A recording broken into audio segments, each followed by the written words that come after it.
What is the role of government? In order to support any form of public policy, I believe that people need to have a firm understanding on what is the role of government. We start by setting the goal of a society, which is to become prosperous, because prosperity in societies are likely to hold people that are happy with their own lives. In order to promote happiness, people need to have a strong sense of freedom. The necessity of freedom can be justified from the fact that when people are free, they have the ability to fail. Failure is important because people can learn from their mistakes. The concept of freedom is important because there are many countries who try to socially engineer people on having the quote-unquote right behavior. Whether it is theocracies or dictatorships, history has shown that people can only improve themselves at the individual level. This can be the first function of the government, which is to guarantee that everyone of a mature mind has the capacity to do with their own lives, as long as their desires do not violate the guarantees of other people. These guarantees are often known as rights and are protected by the state. These rights are not based on morality, rather they're based on the basic respect for other people's ability to pursue their own interests without infringing on other people's self-interest. It is up to individuals or society to come up with their own morals, because government can only enforce morals by force or by infringing on the rights of the people.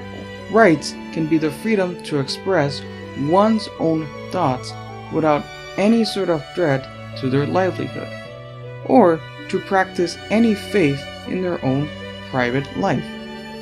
Speaking of faith, it is vital that a government is neutral on religious matters, or in other words, it must be secular. In order to keep government from becoming corrupted, it cannot play any role in religion, and religion cannot play any role in government. My argument for this is that there is no current theocracy that promotes freedom and rights of the individual. We can apply this principle of freedom to various political issues. For instance, we can apply this value of freedom to same-sex marriage. Giving same-sex couples the right to marry and have their marriage be considered legitimate is a right.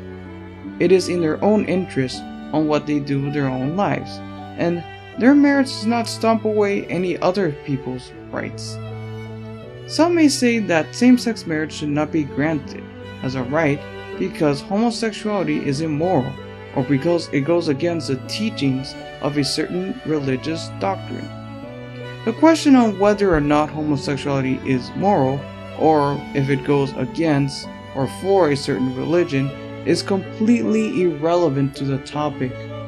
As expressed before, the government should not legislate morality, as in this case, it will keep same-sex couples from pursuing their own self-interests, such as child adoption. Plus, government ought to be secular, so religion has no right to use government as a tool to legislate their own morality. This is only one example. It can get more complicated when it comes to issues of abortion, economic policy, etc., etc.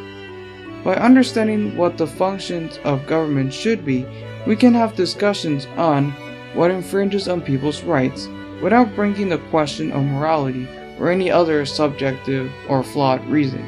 This is what I call being a classical liberal.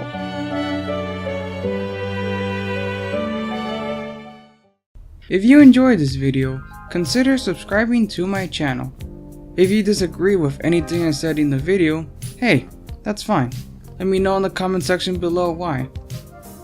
Also, I have a Twitter, so if you want to check for updates on videos or you just want to see me rant on politics, considering giving me a follow there. Thank you.